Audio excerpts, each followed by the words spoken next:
Hi, friends. Last Sunday, we thought about the account in the Gospel of John of Jesus raising Lazarus from the dead. It's in chapter 11.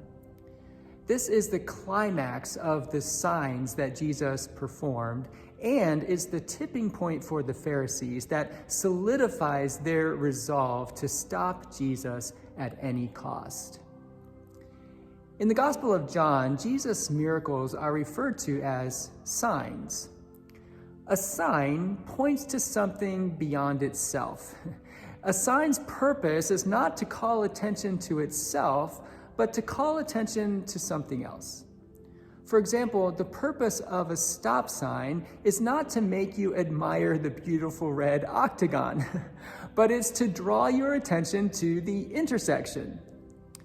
Jesus' signs, from turning water into wine to feeding thousands of people with a few loaves of bread and a couple of fish, to healing the man born blind, to raising Lazarus from the dead, all point to the identity of Jesus and to the nature of God's kingdom.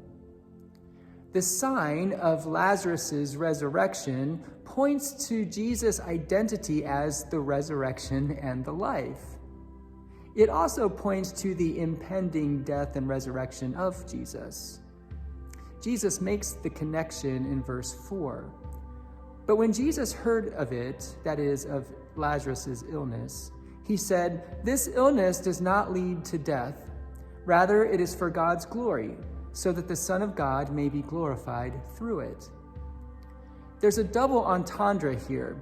On one level, Jesus is saying that, like the healing of the man born blind, the raising of Lazarus is an opportunity to display God's power working through Jesus, and that is the power of life and healing and wholeness. On another level, Jesus is alluding to the fact that God's power is threatening to people who think they have power or want to have power. So by displaying God's power in healing rather than in control, or by revealing God's glory in the context of interpersonal relationship rather than international politics, Jesus exposes the illness of misplaced priorities, misunderstanding of God, and sin. That illness will put Jesus to death. But even that is for God's glory, because that illness will not end in death either. There are many parallels between the raising of Lazarus and Jesus' resurrection. One detail that's easy to overlook is the grave clothes.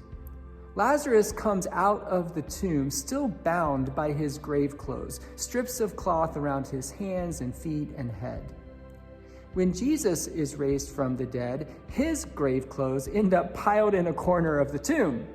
He is no longer bound by them. The point is that although Lazarus is restored to life, death still has a claim on him. He will one day die for good. Jesus, however, is alive forevermore. Death has no claim on him. He has conquered death once and for all, and for all. It seems a bit out of order to talk about resurrection before we enter into Holy Week. But if you think about it, Holy Week is a time when we need to remember the promise of life the most. As we walk with Jesus his last days on earth, and as we follow him along the sorrowful road to the cross, we desperately need to cling to the hope of light beyond darkness and life beyond death. Next week is Holy Week, and there won't be a midweek message next week. Instead, I invite you to join us for worship on Thursday and Friday, both at 7 o'clock in the evening. You're welcome to come in person, and you can watch online. You'll find our services on the live stream page of our website.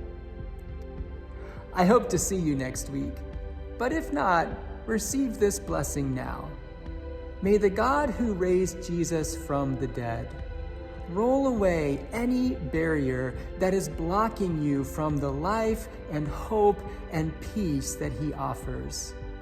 and may God's blessings be upon you this day and every day. Thanks for listening. I'll see you again soon.